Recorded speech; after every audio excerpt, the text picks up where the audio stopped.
When I was going through this whole thing, like, I ended up in the hospital and I had no idea what was wrong with me.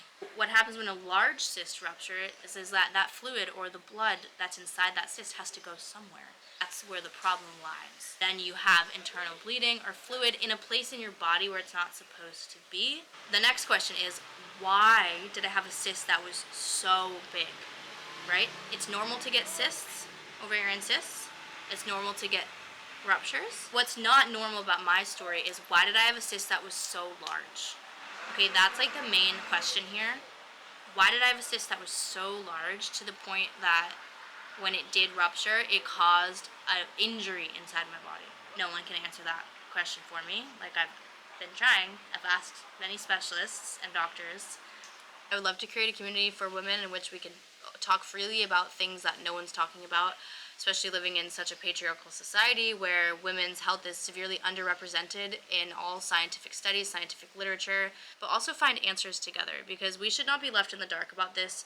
I should not have spent 48 hours in hospital not knowing what was wrong with me, because no one talks about something that happens to 10 to 15% of all women on the planet experience a ruptured ovarian cyst, which honestly I feel like that number is higher. I've had 10 people reach out to me on Instagram sharing the exact same story, that they've been hospitalized for a severe ruptured ovarian cyst, given Tylenol, and then told to go home. Also had 2 people here in Bali who have said they've experienced the same thing. And also, the people that I know that have experienced that also know 2 to 3 other people that have experienced that. Or I do know people that haven't, it hasn't happened to them, but they know of someone that it has happened to. So this isn't something that's rare. This is just something that's not talked about. This is education that needs to be brought into our school systems. It needs to be taught to our children.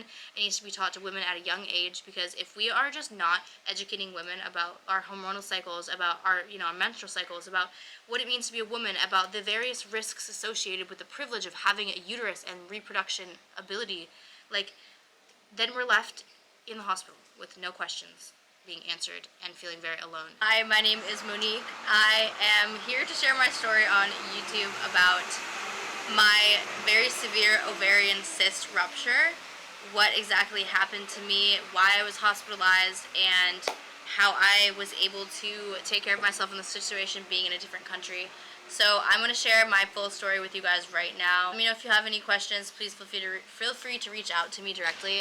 And if you'd like to support me by giving this video a like or a comment, or sharing your story below, just so we can connect with other women who have been experiencing this before, that would be so amazing, and I would really appreciate it. So here is the story. Alright guys, it is time to share my story about how I had an ovarian cyst rupture. Okay, so I have had 10 women reach out to me saying that they have also experienced an ovarian cyst rupture at some point in their life, and that's just 10 women on Instagram. I've also had 2 people here in Bali say that they've experienced an ovarian cyst rupture, and I guess I should start from the beginning. So if you don't know who I am, my name is Monique. I am from the US, but I live in Bali, and I'm a women's fitness coach, and I've recently started delving into the world of hormones. So I do realize that this is a bit of ironic timing, that as soon as I want to start, paying more attention to my hormonal health, something very tragic happens and I end up in the hospital. So I wanted to share the full story and my experience with this with people on social media, because it's very common. Like, it's not very common, but it's not something that's hasn't happened to people before. Like, when I was going through this whole thing, I ended up in the hospital and I had no idea what was wrong with me. I had no idea that I had an ovarian cyst that ruptured. I was so scared, and I felt super alone, and I felt like I had a lot of questions that weren't answered, especially being in a different country. And so I figure that this is the prime example of something that needs to be spoken about more, especially on a platform like mine where I want to help women become as healthy as they can. So I'm going to share the whole story with you guys, take you from, maybe some signs I was ignoring through the journey, so that you can pay attention, and maybe if you are experiencing some of these signs and symptoms, you can go get checked and see if you have an ovarian cyst, or if this story relates to you and helps you in any way. I just wanted to be like honest about what was happening. It was a bit traumatizing, so it's taken me it's been over a week, so it's been a week and a few days now, to just be able to come back on social media and talk about things, because I was like, I can't even speak about this, because it was just, yeah, it was a lot. Like, it's a lot mentally, like being a woman and not really knowing what exactly was wrong with me, and I still don't exactly know, like, if this will happen again. But let me just start from the beginning and tell you exactly what happened. So it was a Saturday, and yes, it was a Saturday daytime, and the day before I had played tennis, and I had felt not very good that day. I was like, oh, I don't really feel good. Like, I feel like I need to lie down or something. And then I was like, whatever. Whatever, I'm still gonna play tennis. So I went and played tennis, and everything was fine. And then that night, I decided to go out, and so I went out with my friends, and I did drink alcohol, and I was up later than usual. And so then the next day, so that was Friday night, and then Saturday day, like, I was okay. I was just, going about a normal day. And then around 2 p.m., I started feeling really, really, really, really, really bad cramps. Like, pain in my abdomen. And I wasn't supposed to be getting my period. I was not ovulating.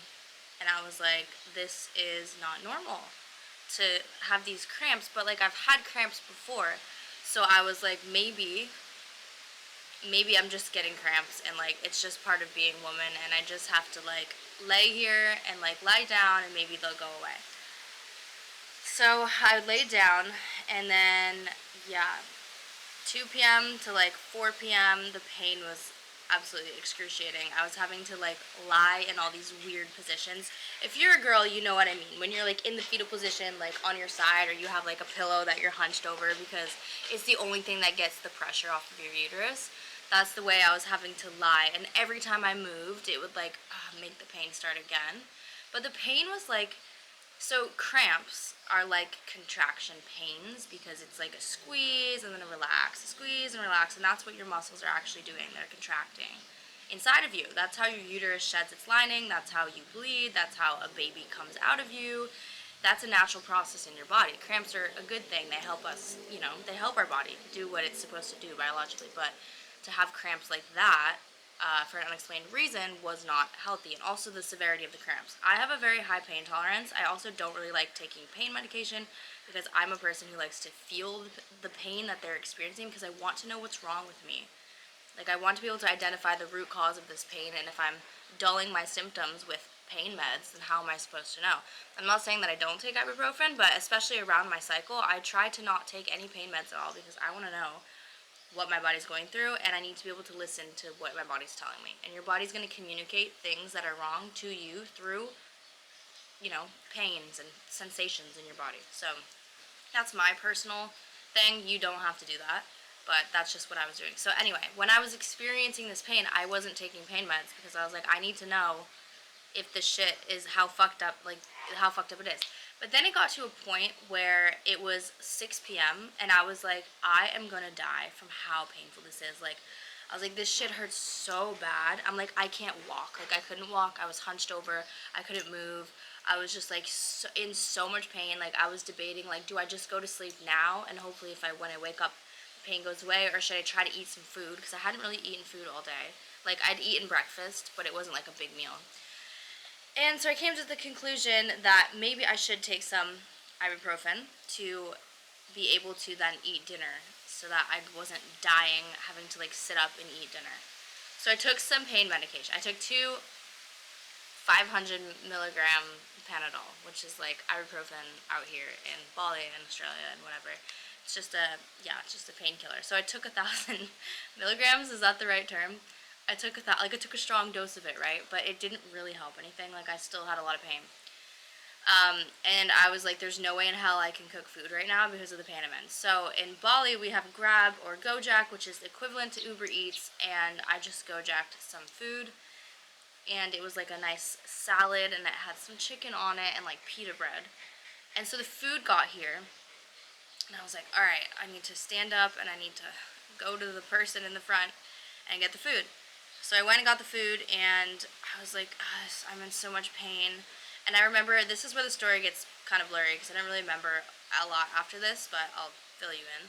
So I sit down at my table, which is in front right here. You can't see it, but it's right here what the camera is standing on, like the main, just my dining room table. And I took a bite, I like opened the food up, and then my mom actually FaceTimed me. And I remember answering the FaceTime, and at this point my like vision was going blurry. Like I was trying to look at the phone, and I'm like, Mom, like I can't even. I was like, Mom, this is what I told her, because I didn't want to scare her. I thought, yeah, my mom is in the U.S., so I didn't want to like scare her because she's not able to help me from this far away. But I was like, Mom, I'm really hungover. I can't talk right now. And she was like, okay, sweetie, no problem. Like, just call me later. And so I hung up the phone, but in reality, I was FaceTiming with her, and I like literally couldn't see out of my eyeballs. Like my fucking vision was going blurry, and I was looking at my phone, and I was just having this like excruciating pain, like migraine in my head. So that mixed with the cramps, I was like, Mom, there's no way that I can FaceTime with you. Like in my brain, I was like, I just have to focus on eating my food right now, because I can't even do anything. So I hung up the phone with my mom, and I think that was like at 7:30 or something. And so, yeah, so my vision, so these are the red flag signs that I kind of overlooked. My vision was going blurry, and I got an excruciating, like, migraine pain along with the cramping. So then I opened my food, it smelled so good, but at this point my pain was so severe that I was like, I'm not even hungry. And I'm always hungry. Like I'm just always I'm an eater. Like I'm an emotional eater. I love food. Like I'm legit always hungry. So for me to not want food, like something's wrong with me. And I remember I took a bite of the pita bread, like just a little bite, and then I was like, okay, I need protein. So I took a bite of the chicken, and immediately as I swallowed that food, I got this overwhelming sensation of like, I started sweating profusely. I was like, felt something like weird going on in my stomach, and I was like, holy shit, like I think I'm gonna vomit. So like my vision was blurry. I was dripping in sweat. Okay, so I run to my like I don't run. I couldn't run. I hobble to my bathroom, and I'm prepared to like throw up, because I feel like that's what's coming next. I was like, okay, I'm gonna throw up. And I ripped my t-shirt off, because I had like a baggy t-shirt on, just like as a dress. Ripped that off because I was like, sweat was pouring out of me. I sweat a lot. I live in Bali, but this was different. Like, you know when you're about to throw up and you sweat? I don't know if that happens to anyone else, but that's what happens to me. Like, I like was covered in sweat, and like, you know, you get that weird feeling of like chills like coming out of your skin. Like all my skin had like goosebumps, and I was just like pouring in sweat. And I was like, okay, something is so wrong. And so I'm like kneeling down on the with the toilet in front of me, and I'm like, fuck, like I'm not okay right now. And then I was like, maybe I don't have to throw up. Maybe it's more of like a diarrhea thing. And so then I just like, I was like, fuck, I don't know what's going on. So I was getting quite dizzy. And I was just like, I don't really remember what happened next, but I'm pretty sure I sat down on the toilet. Like I stood up from kneeling and I sat down on the toilet, okay? And this is where I don't remember what happened. So I remember feeling so fucked up, like just like so much pain. There's just like all this pain at once, like a huge influx of like different kinds of pain: headache, dizziness, nausea, like vertigo, like a fucking fever, like sweat. And then I remember sitting on the toilet and looking at my bathroom floor and thinking, that is where I need to be. Like I need to be on the floor lying down, because I don't know, like I don't know why, but that's just the thought I had. And I actually know why I had that thought now, because what happened next was I passed out, and I was sitting on the toilet.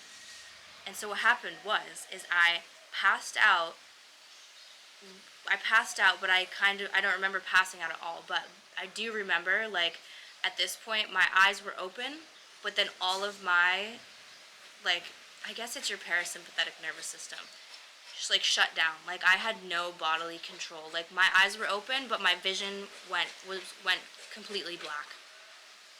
I was like, I can't see. Like, it all happened very quickly, but like my vision completely went black, and I guess what happened. Like, I don't know. It was so weird. It was like everything went black, and then everything went white. Like, my all I could see was white, and I really did in that moment like feel like I was going to die. Like, I knew something was so wrong because my brain was still cognitive. Like, I still could feel. I was like awake cognitively, but my senses went. I couldn't control my movement. I could like I was paralyzed low key. Like, I don't even know how to explain it. It was so weird. And I lost my eyesight, and the next thing I know is I opened my eyes because I felt okay, I opened my eyes because I felt like water dripping on me. And remember, I was covered in sweat. And so I'm thinking, okay, like I'm like maybe the shower's on, or it's raining, or I'm sweating or something. I open my eyes, and the water that's dripping on me is blood.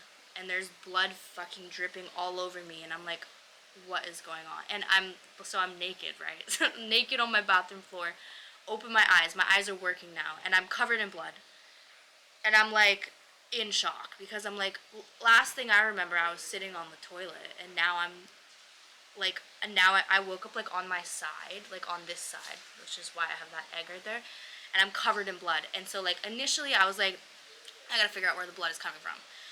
And so I'm like looking down, and it's like coming down here, and I'm like feeling, and it's coming from my nose.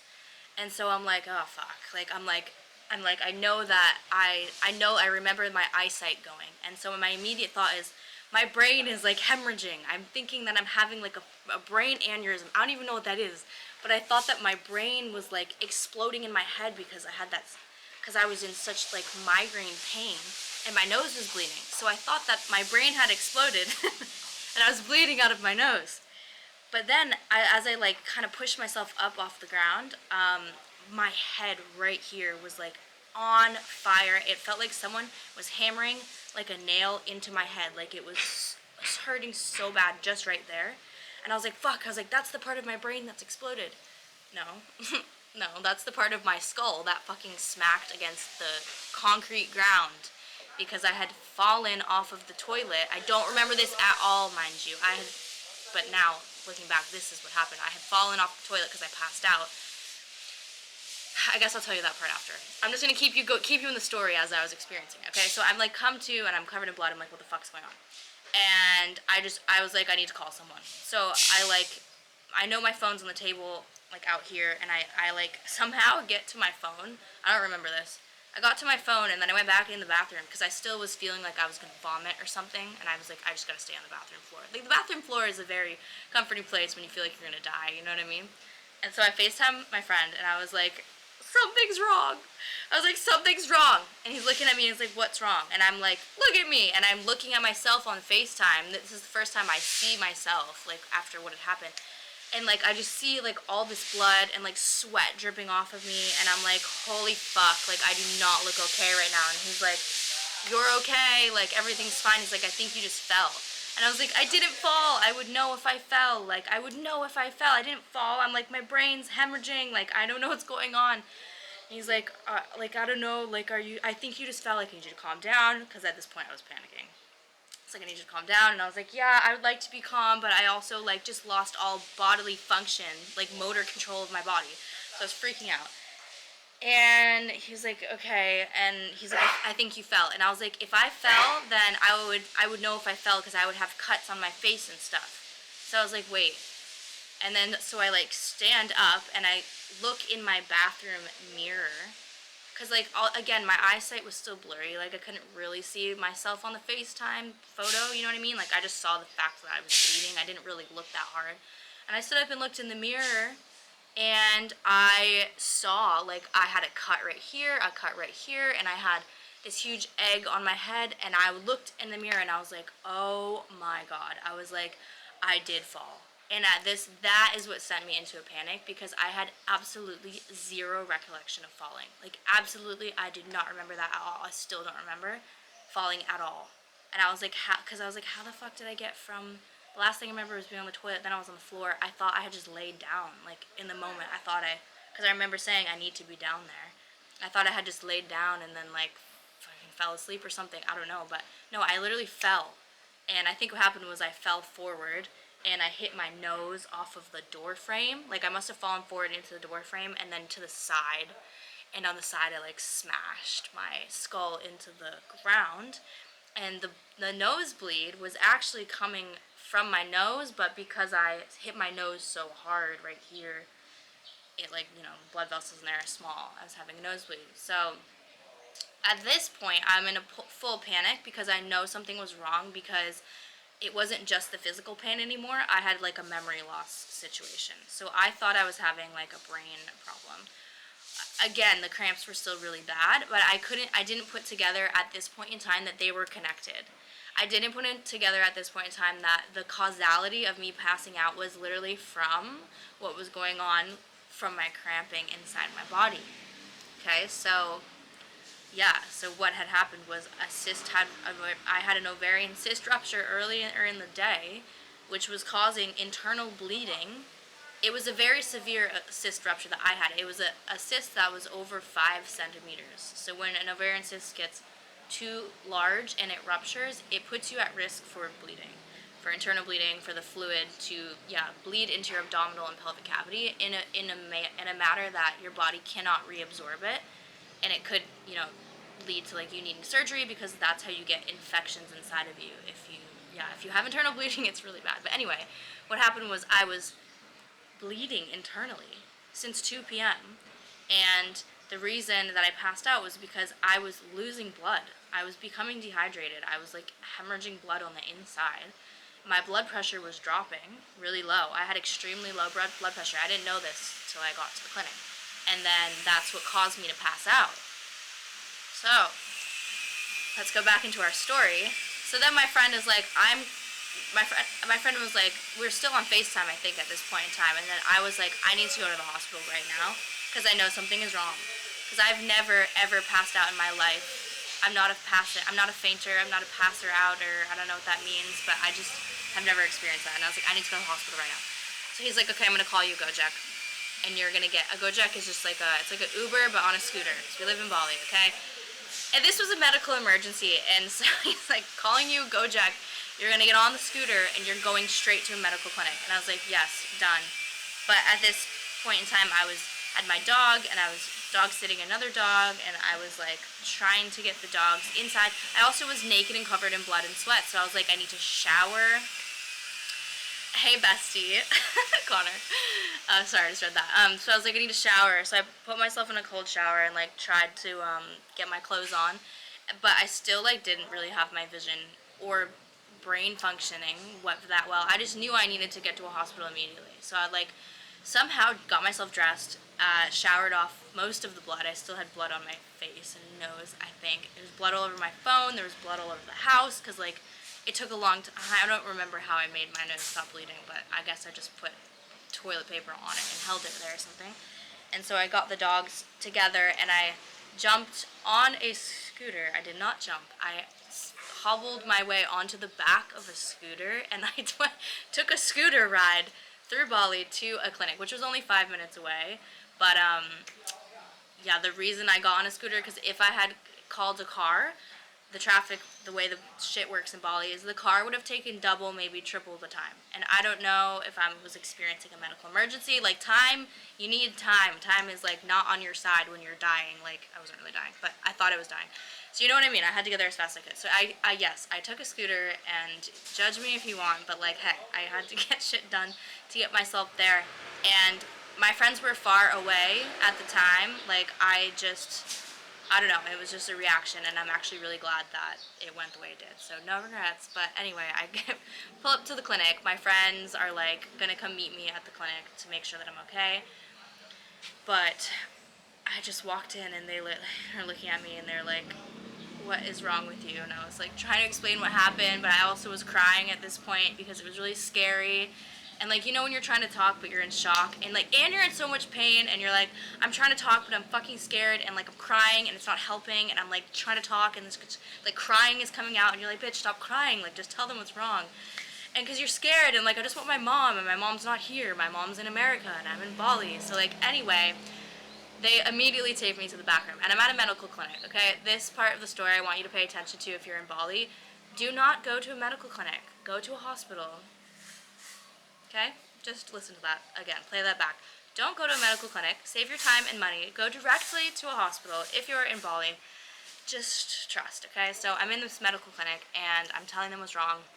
Immediately they think I have like a, because they saw like, you know, brain injury. That takes precedence when you're like in a hospital, right? Because they don't want you to have a brain injury or whatever, or a concussion.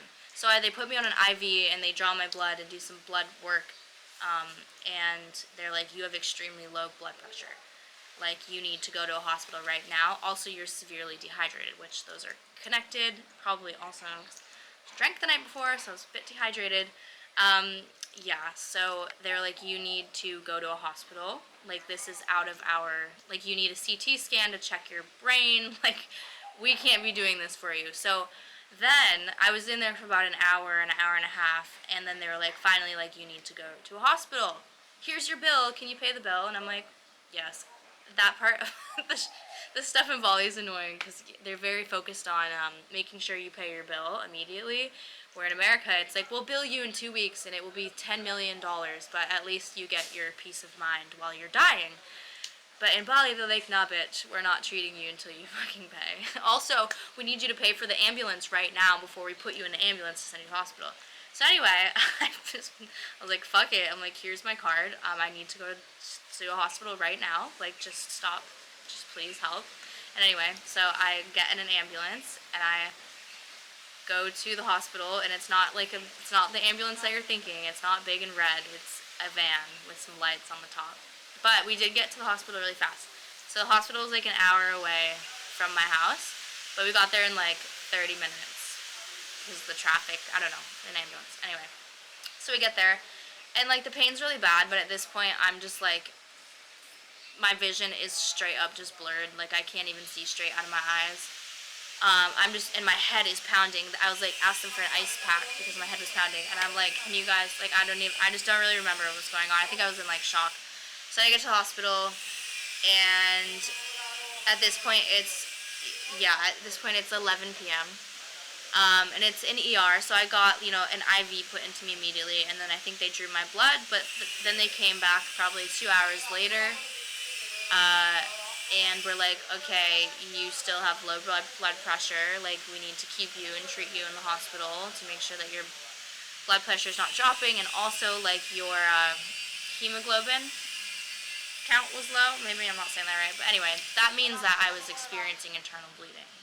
So they were concerned that maybe it was in my brain, but, you know, they didn't. They also were concerned about the cramps as well. Then they were like, you need to get a CAT scan because we need to know what's going wrong with you. And I was like, okay. So by the time I got a CAT scan, I think it was like 2 a.m. And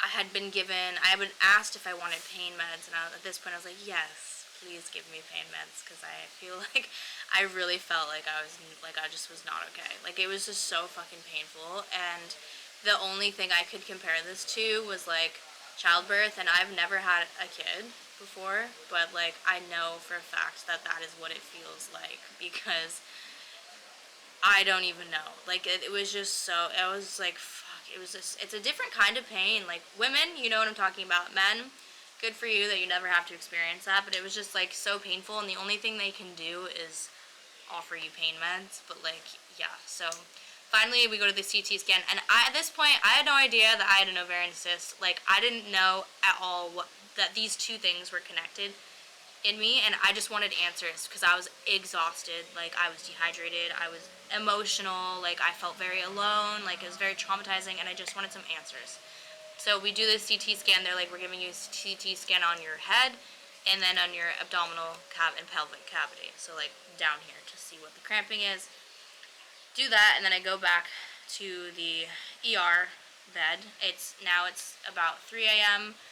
It's very bright in an ER, by the way. There's fluorescent lights on you all the time, and I'm like exhausted, and I just want to sleep, but I don't want to like fall asleep because I just didn't trust myself that if I were to fall asleep that I would like wake back up. I don't even know. Like, it was just so scary, and it's not very you don't get a lot of emotional support. I don't know if it's the same in America, but like when you're in a hospital, like you really just gotta be your own advocate, like, especially in Bali. Like, I had no idea what was going on, and neither did anyone else. So we all just were like, what the fuck is going on? So waiting for the CT scan results, and then CT scan results come back, and they're like, okay, your brain looks good, you don't really have internal bleeding there, it looks like you fractured your nose, and then they're like, we do see some fluid in your pelvic cavity, some blood and some fluid in there. So, and then that was basically it.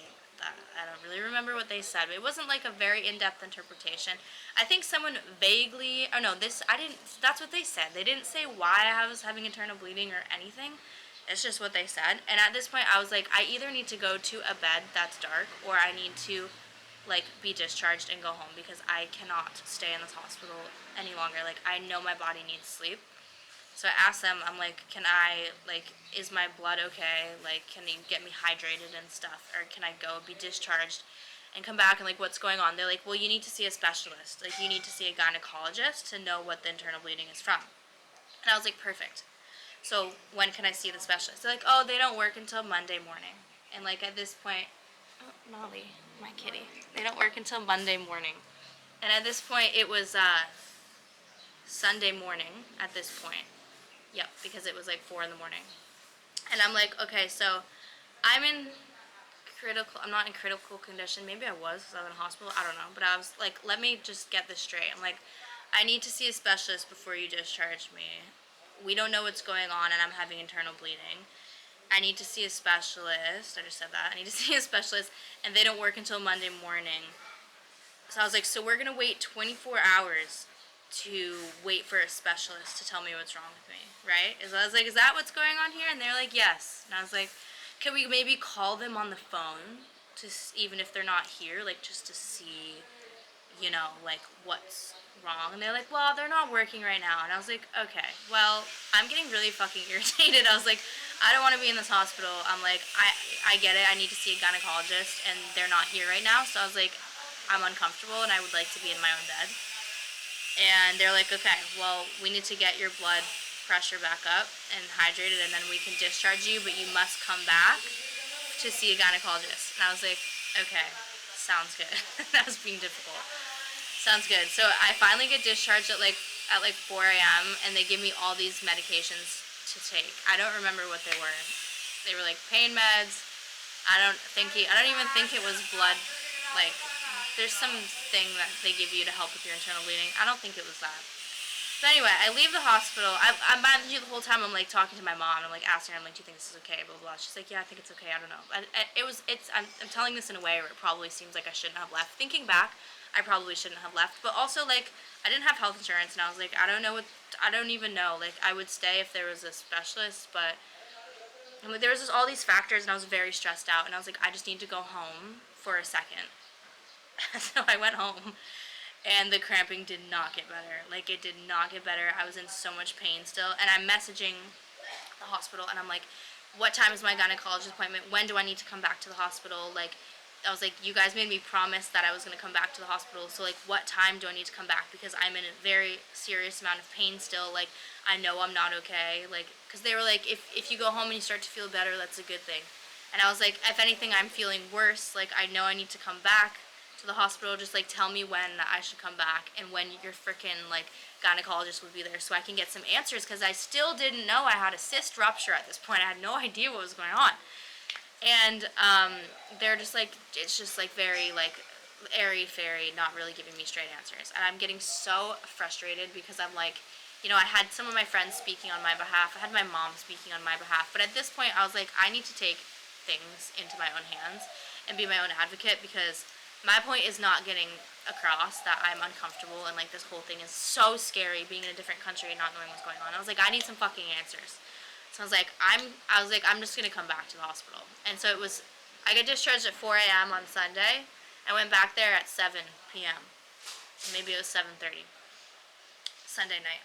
So I get back to the hospital. I'm like, okay, I'm coming. I messaged them and I was like, my cramps are getting worse. Like, I think I need to come back to the hospital so I can figure out what's wrong with me. They're like, you need to be hospitalized immediately. And I was like, okay. We're like, this is me, because we were texting over WhatsApp. That's how you communicate in Bali. So anyway, I go back to the hospital. after I get this text that's like, you need to be hospitalized immediately, and I was like, I agree with you. I'm coming back. Sorry, I should have listened in the first place. So I get there, and I should have went directly to the ER, but I just went to the front desk, and they were like, okay, please wait. And if you've ever lived in Asia, you know that, okay, wait a moment, you know that that means you could be waiting for 5 years, 5 hours, 5 days, you don't know, 5 minutes, who knows, no one's gonna tell you. So I'm in there, and I'm just like doubled over, I have a hoodie on, it's freezing in there. Oh yeah, I was freezing when I was in the hospital, there was no blanket.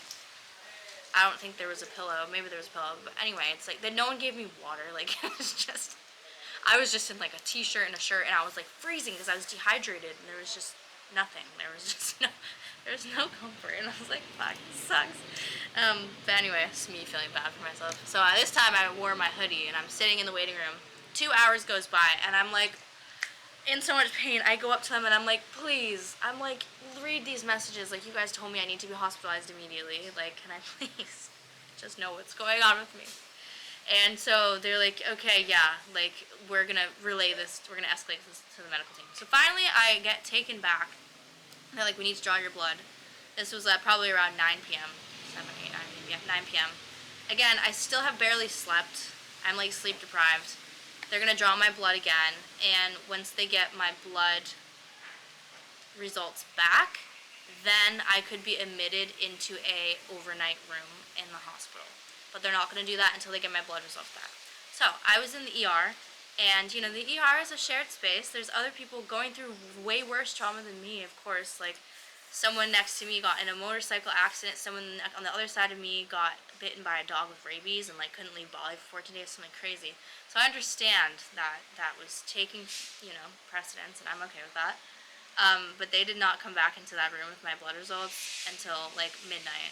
And I had been there since 7, and I was like, I'm gonna die. And I hadn't eaten food because I was like dying low-key. I was like, I don't know what's going on. So they come back with the blood work results, and they're like, your blood pressure is still really low. Like, it's not getting any higher, and to us, that tells us that you're still bleeding internally. And I was like, sick. Yep. I was like, yep, that makes sense, because I haven't gotten any, like, what? I don't have anything to make myself better. And so, like, we're gonna put you on this, like, tranexamic acid. I'm not saying that word right. I forget what it is, but anyway, it helps you stop bleeding internally. So they hook me up onto my IV with the trans whatever acid, and I didn't find this out until afterwards, that it makes you extremely nauseous. Extremely nauseous.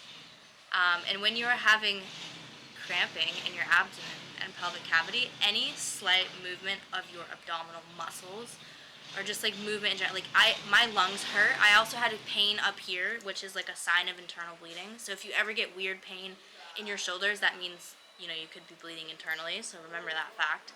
But like anytime I took a breath in, my lower lung, especially my right lung, was in so much pain because it was my organs pushing and expanding and pushing on the cyst rupture area, and was like causing pressure. So it hurt to breathe, and I was in so much pain. But anyway, they gave me this shit to stop the bleeding, and it fucking sent me into like 3 hours of just excruciating nausea.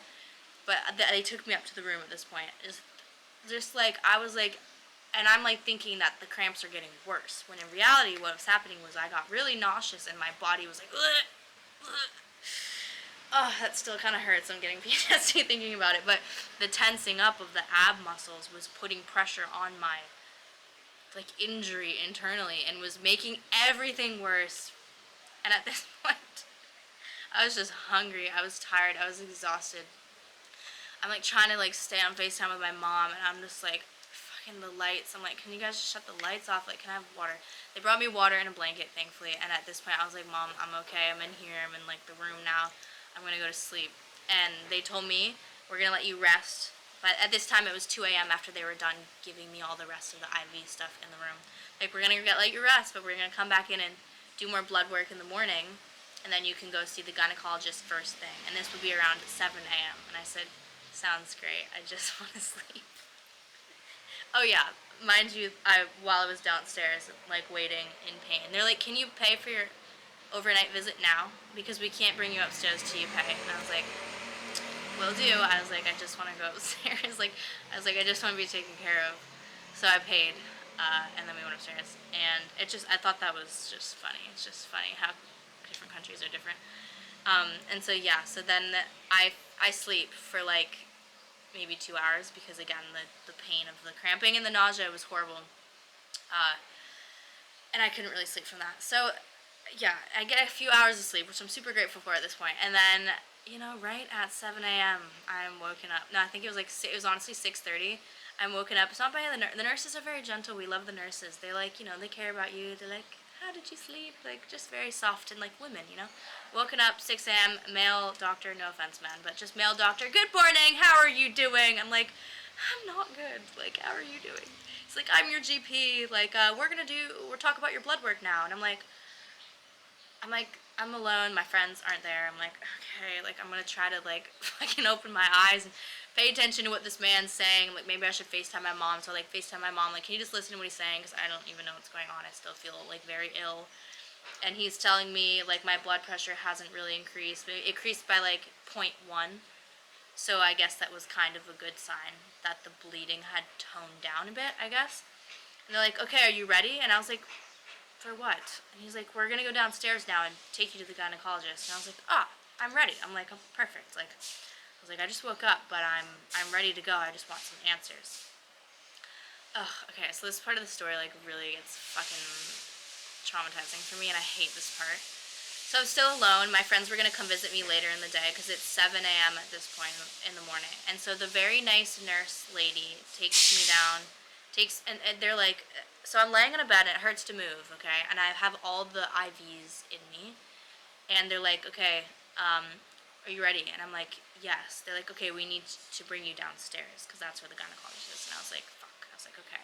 So they bring me like a wheelchair, and I'm like, just the pain of getting off of a hospital bed and down onto the ground was like so fucking painful. Like in the middle of the night, like I was trying to charge my phone because I needed my mom to be like on FaceTime with me, but it was chewing through my battery, and like I was trying to charge my phone and like it kept falling out of the wall, and at one point it just fell onto the ground, and I just remember being so defeated because I was like, I can't get out of this bed one more time. It hurts so fucking bad just to move. Like there's no way I can bend down and pick my phone up. And of course there's like the call button to call the nurses, but I was like, I give up. I was like, I give up. I was like, I'm just gonna leave my phone down there. Like I just was so exhausted. I was like, fuck you. You can stay down their phone. It's not my phone's fault, but it was just like I just was like, it's like all those little things when you're alone going through something like this. You take for granted, like just moving your body, like reaching down to pick something up. It feels like someone's taking a knife inside of your body and twisting it around and like taking it and twisting it, and it's not stopping ever. Like it was just so fucking painful. Pain meds or not, pain. Okay. Pain, maybe with the pain meds it's more of a dulling sensation, but it still feels like you're getting stabbed and someone's twisting your insides, and they will not stop. And sometimes they twist it harder, and then they just twist later and harder, but that's what the pain is like. So I go down, I'm sitting on the freaking, getting on the wheelchair. The nurse ended up coming in and picking up my phone for me in the morning and plugging it in. She was very nice. I love her. Her name was, I don't remember her name. Laura, something like that. Lisna. She was amazing. Anyway, I'm sitting on the wheelchair, and I go downstairs to the gynecologist, and I'm like, okay, I know that this is gonna be like painful, but I'm thinking like they're like, we need to give you an ultrasound. I'm like, okay, an ultrasound, like I can deal with that. Like it's a ultrasound on your belly, ultrasound on your belly. No, that's not what it was. It's a transvaginal ultrasound, which means instead of looking through your belly, they go inside of you and stick the scope in your vagina so they can see what's going on. And that's actually what they need to do when you're experiencing something like this, because it gives you a better image of what's going on internally. Okay, I didn't know that. I did not know that was happening. But anyway, I was like, I'm down for it because I need to know what the hell is going on. So we get in the room, and there's a nurse, and then there's the gynecologist, and he is a man, and I'm like, alright, whatever, like, I'm gonna take what I can get. And he's just like weird energy right from the beginning. I don't know if it was because it was the morning. I just was in pain, and I was like, I don't give a shit what I have to do right now. Like, just tell me what's wrong with me, okay? So he's like, okay, lie down and take your pants off. And I was like, okay. And as a woman, you, like, know what this feels like in a gynecologist room. But, like, being in a state of, like, I don't know what's wrong with me. I'm in a foreign country. I feel like I just was feeling very, like, violated and vulnerable in that situation. There was no curtain. There was no gown to put on. There was no blanket put over me. It was just a bed. And I was alone. Like, my friends weren't there with me at that point. And I remember being on FaceTime with my mom. And I was like, okay, like, I'm about to have, like, a whatever gynecologist thing.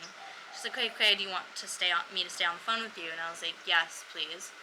So they're like, okay, like, take your pants off and go on the bed. So I did that, and I'm, like, lying on the bed, and there's just nothing. There's no curtain or anything. I'm just in, like, a t-shirt with my vagina out, and I'm just like, okay, like, can I have, like, a blanket or something, like, to fucking cover me? Like, you're also a man, like, can you just, like, look the other way? Like, I don't fucking know. It's just really fucking annoying, and especially in the morning.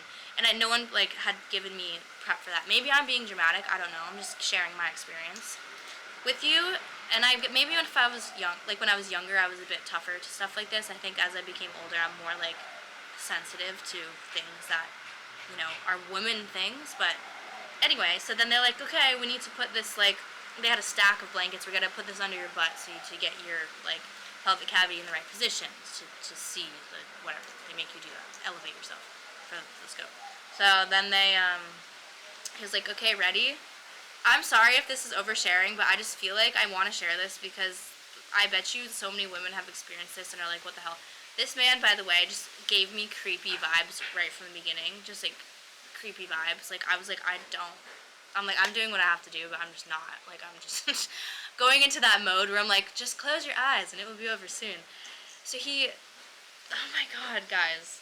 It's just like a fucking stick thing. I don't know what it looks like, a toothbrush kind. Not a toothbrush. It just looks like a scope stick. He takes a box of condoms and puts some condom on the thing and then squirts it with, like, fucking lube. And I'm like, okay. I'm like, just hurry up. I'm in pain. So, yeah. He's like, okay, ready? I'm like, yep. Ready as I'll ever be for this. And I've had these before, but it's with women. So, I don't know. Or it was with, like, a gay man. Like, it's just, I don't know. Maybe I'm being dramatic. That's how I felt. So, puts the fucking thing in me, and like, the pain from that thing inside of me hurt so bad, but I was like, I need answers, so I just need to, like, breathe and, like, get through the pain of this. And he's, like, moving around in there and, like, telling me what's wrong. He's showing me my right ovary and my left ovary, and he's like, okay, it looks like here's the fluid, and the fluid is on your right ovary. Fluid is on your right ovary, and this is what we think has happened. We think you've had a ruptured ovarian cyst. And I'm like, okay, someone has something to tell me about what has been going on with me, because it's been, like, at this point it was 24 hours when I was like, I don't really know what's going on. I think they had, like, typed it out in my medical report, but, like, no one, like, really sat me down and was like, you have a ruptured ovarian cyst. Like, I just was like, I don't know what's going on. And they said the word suspected, so it never was like, so he's like, I think this is what happened. And he's, like, measuring how much blood is in there, because if it was over 100 cc's of blood, then I would need surgery. And at this point, like, I was thinking that I might need surgery like, I didn't know if I needed surgery. I didn't know how bad it was. I was thinking I needed to fly to Australia to get surgery, because there was no way I was going to let anyone cut me open in a different country besides Australia or you guys know what I'm saying. I just didn't want to get surgery in Bali. So I was, like, praying that I didn't need surgery. So anyway, he says that it was only 50 cc's of blood in there, so it looks like we're not going to have to do surgery. And I was like, okay, great. So then, I'm not going to share too much more information about that, but basically, he also diagnosed me. Okay, maybe I will share this just because it's important. Like, it's just kind of personal, but it's just important. If you're a woman listening, then I just want to give you the full scoop. So basically, then he diagnosed me with something called diddlefist, uterine diddlefist. It's not funny. I'm just laughing because I just was like, what the fuck in the moment. I'm like, what else, world, universe, you want to throw at me? So this man has the scope in me, and he's, like, pushing around, and I'm like, he's like, oh, is that painful? And I'm like, yeah, it's really fucking painful. Like, it's really excruciatingly painful every time you jab that thing into me. Not like you would know what that feels like, because you don't have a uterus or a vagina. But anyway, I'm like, yeah, it's really painful. He's like, oh, and I'm like, oh, so funny, do you? Fuck, his sideburns were like so long and scary. I'm sorry, that's so mean. Anyway, he goes, oh, did you know you have uterine diddlefists? And I was like, I looked at him, and I honestly think I said fuck. I was like, what the fuck is that? I'm like, what? I'm like, can you use layman terms? Like, I don't know what that means. Like, what is that? And he was like, oh, that means you have 2 uteruses. And I was like, I was like, huh, do I now? I'm like, what else? What else is wrong with me that I need to know about? So he's like, yeah, you have 2 uteruses. And I was like, okay, like, what does that mean? And he was like, well, it means you might have complications during childbirth and pregnancy, but you should be fine. Everything else looks great. And I was like, cool. I was like, yeah, okay, because I was also really concerned that I wasn't going to be able to have kids throughout this whole experience. Like, I thought, my reproductive system was going to be messed up. You can also get, like, ovarian cancer if you have a lot of ovarian cysts. Like, they can develop into ovarian cancer. So I'm like, I don't know what was going on. And basically, he tells me this. Okay, so come to, like, find out later on in the story that I was misdiagnosed by this man. He misdiagnosed me, like, I don't have that. But anyway, in the moment, like, it made me feel, I guess I was like, whatever, like, I don't really care that I have that, I guess it's unique, but it was just, I was, like, more concerned about, like, my internal body, and I was like, okay, like, so I had a ruptured ovarian cyst, is what you're saying? Like, how did this happen? Why did this happen? How can I prevent it from happening again? Are cysts normal? Like, what is going on? Like, am I going to be okay in the future? And, like, he kind of vaguely gave me some answers, but not really the answers that I wanted.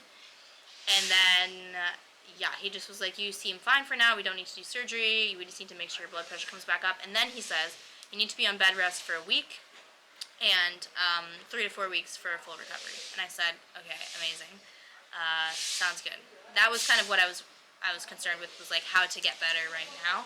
In the moment, like, I didn't really think to just ask these, like, deeper questions that I had, because it was just very, like, I had just felt like I was just, like, weirdly violated in a way, like, I didn't want, like, it was just, like, not a good, not a fun, of course it's not fun for anyone, but it just was not, like, it just wasn't gentle, if that makes any sense. Like, nothing about it was gentle physically, emotionally, like, it was just very, like, harsh.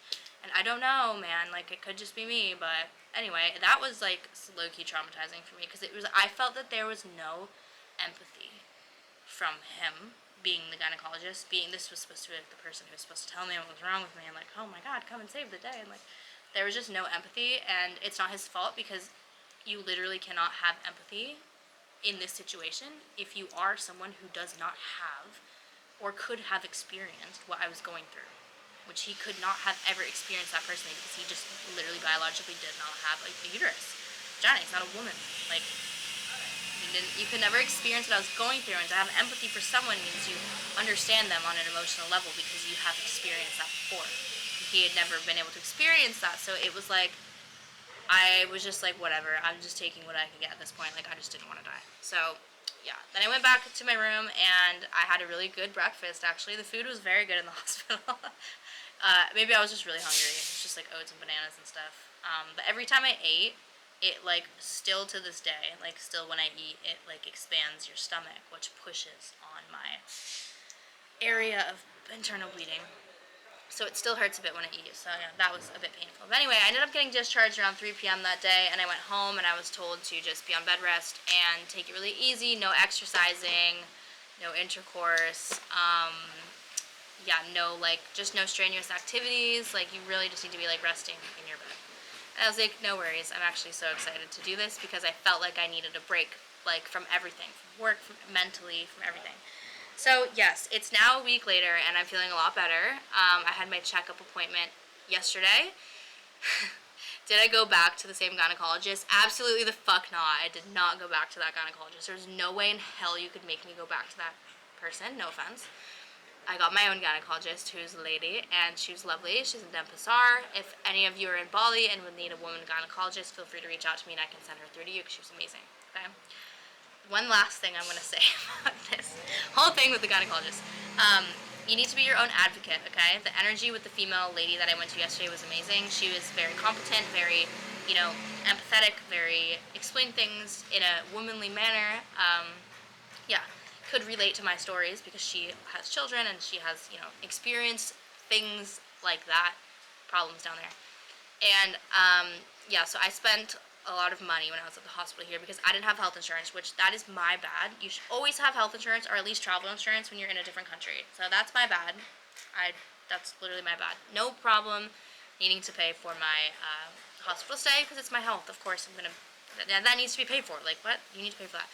And so yeah, so then I went to anyway, the gynecologist appointment here was like, expensive. It was $300 or $400 for that little experience I had with that man who misdiagnosed me and lacked empathy, and it was just creepy as fuck. $300 or $400, okay, but got the job done, gave me answers. So then, when I went to my gynecologist appointment yesterday, it was fabulous, it was fast, it was efficient, and I go to pay, and it was 300,000 rupiah, which is the equivalent of $18. So not only was the whole experience so much better, and she was gentle, and like she did a transvaginal ultrasound again to make sure everything was okay, everything's great, I'm healing, I'm doing fine, the blood is being reabsorbed, I'm still having some pain down there, but she said just to monitor it. She also did an abdominal ultrasound to make sure that everything was fine. She said you do not have uterine didelphys. She said you don't have that. She's like, you have a normal one uterus, pear-shaped, healthy uterus, 2 healthy ovaries, you have no more cysts, your periods are regular, you seem healthy, like everything should be fine. We just need to monitor you until after your next period to make sure that your cramps are not still there after. If you're still experiencing pain and cramps, that could be a sign that you're still bleeding. So, love her, everything was great. I went to go pay for that one, and it was $18. And everything about it was just so much better. So yeah, that's my story. And I said, when I said earlier, don't go to a clinic, go to a hospital, I guess I will give the caveat of go to a hospital if you need immediate medical attention, but maybe if you do need to see a specialist, do your research and be your own advocate, and maybe like get a second opinion, because people can misdiagnose you all the time, especially in foreign countries. Like, you could be told something that's just not true, and like could send you down a rabbit hole of thinking that you're gonna have very complicated pregnancies in the future. Yeah, so just be your own advocate on that, okay? And also, I think it's very important, if you are experiencing any of this shit, like any of this stuff, to reach out for support, whether that's to a woman in your life, whether that's to a partner, to like a family member, a friend, like a spouse, a parent, I don't know, but you do not need to be going through any of this alone. If you are someone who's going through this, like, you don't need to experience this alone, okay? The best thing I did for myself during all of this was reach out for help through my friends.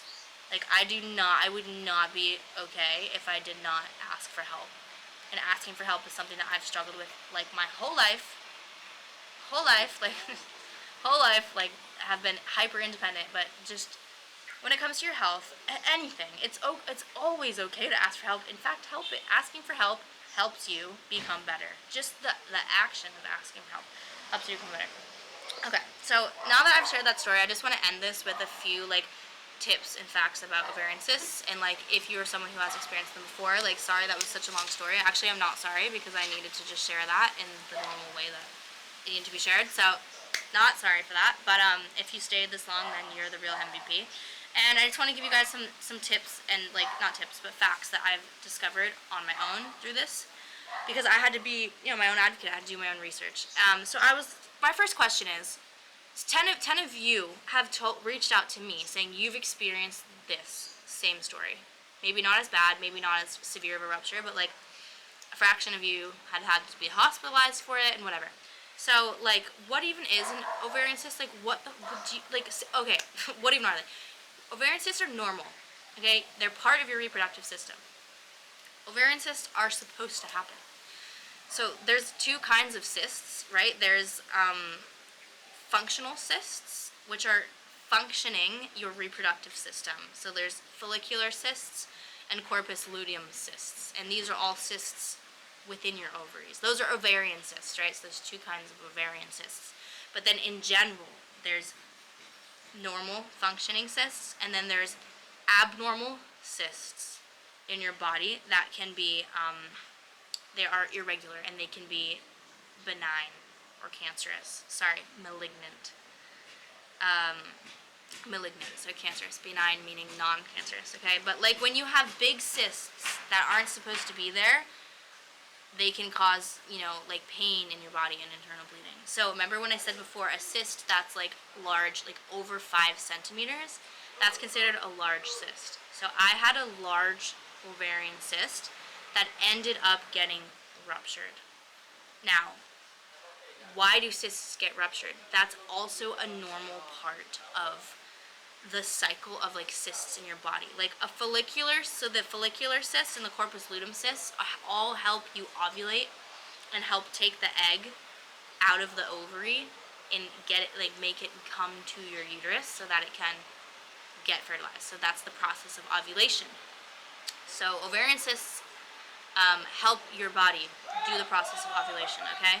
So rupturing cysts are normal because that's how like the cyst gets rid of itself back into your body, okay?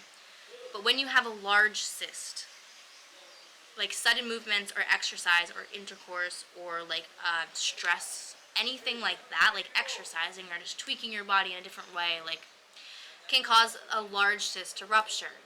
And now what happens when you have a large cyst that ruptures is like the cyst is big, so there's something inside there. There's blood, there's interstitial fluid, which is just fluid that helps your body. And so what happens when a large cyst ruptures is that fluid or the blood that's inside that cyst has to go somewhere.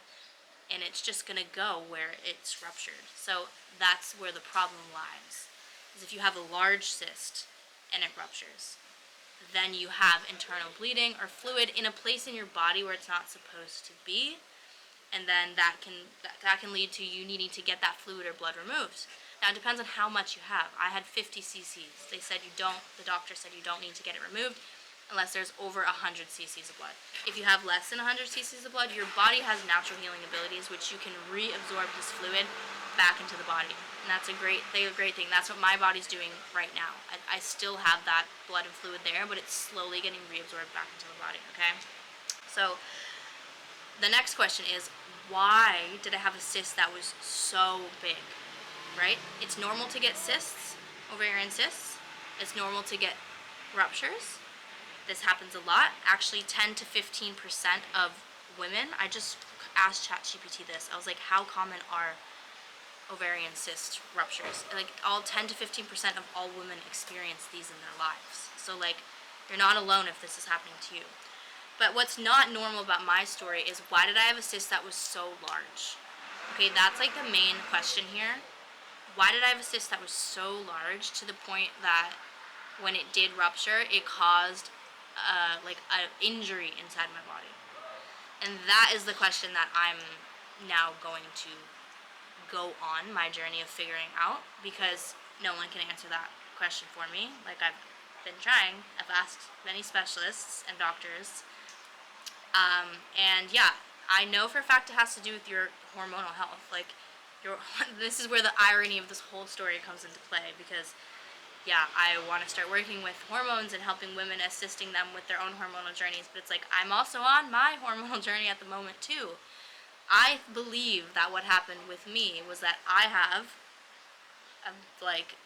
been living in a state of a stressful state. I had been pushing myself too hard in the gym, pushing myself too hard with work. I had been having loose boundaries between my mental health and my physical health, and just even with relationships with friends and people around me. Like, I'd been having very loose boundaries, and I had not been taking care of my stress in a way that was conducive of like literally lowering the cortisol pulsating through my body.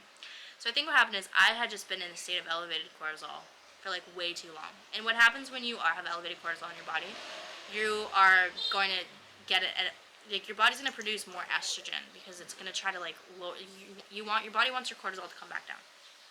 So when you're having a lot of cortisol in your body, it's a state in which estrogen can thrive in your body. So your body's going to be producing a lot of estrogen because your body's like, oh wait, you need estrogen because cortisol is actually like, yeah, they're connected. So I think what happened is I had developed an estrogen dominance, and from that, like, I think that state in my body, like that the atmosphere I had created in my body, like physically, chemically, biologically, had allowed for that cyst to grow very big. I have no history of ovarian cysts in the like rupturing in the past. I have no like history of like, well, actually, now that I'm thinking about this, I guess my cycles were kind of irregular for a while, but you know, as I've shared before, I was on birth control for so long. But I did have, oh my god, wait, yes, I did have really painful periods. Okay. And I also think I have like a gut problem as well. But anyway, I'm figuring this all out as I go, and like the whole education about ovarian cysts rupturing and how common they are to women was news to me. Like this is all news to me, and I didn't know this, and I'm just like, I am shocked. So anyway, I think what happens is my hormones are imbalanced, and I grew a very large cyst. An imbalanced hormonal state in my body created a perfect environment for a cyst to grow to an abnormal size. It wasn't supposed to be there. I had an environment in my body which was not normal, and it was allowing the cyst to thrive.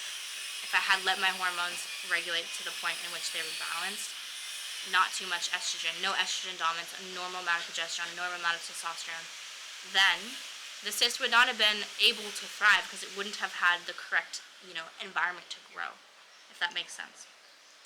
So, moving forward, today I just filled out my paperwork with my new health insurance, yay, to make sure that this new blood, I'm getting a blood test done for my hormonal health here in Bali, and it's covered through my health insurance, which is really exciting. I'm feeling like an adult with this. And then after my blood test, I will be doing a urine test, which is a Dutch test. So I'm testing my blood hormone, my hormones via my blood to get like a snapshot in time to basically tell me if I have any immediate problems.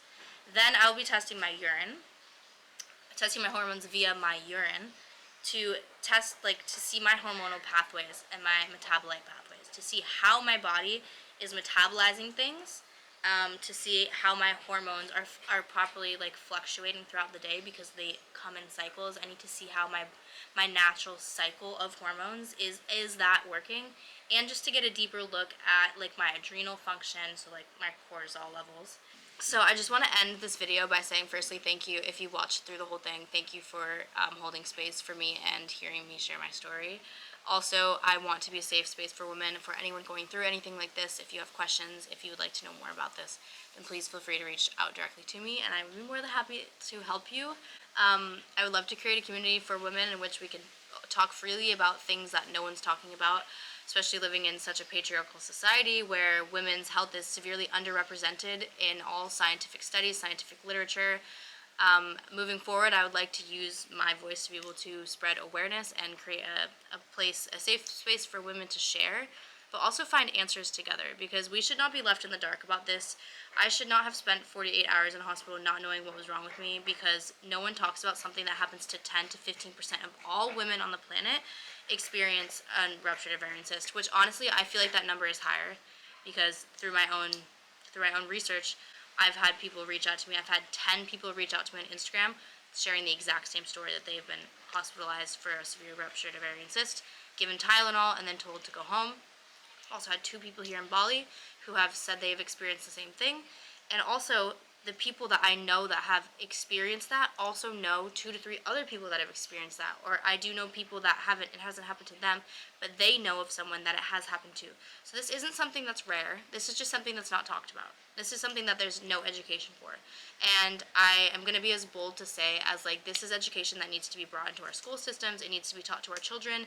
It needs to be taught to women at a young age, because if we are just not educating women about our hormonal cycles, about our menstrual cycles, about what it means to be a woman, about the various risks associated with the privilege of having a uterus and reproduction ability, like, then we're left in the hospital with no questions being answered and feeling very alone and traumatized. And you don't need to suffer, and you don't need to go through anything alone. So I think the first step here would be educating ourselves.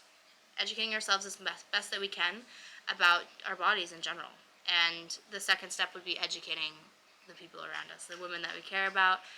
And by bettering yourself and educating yourself, just inherently you have the ripple effect in which you can impact positively those people around you.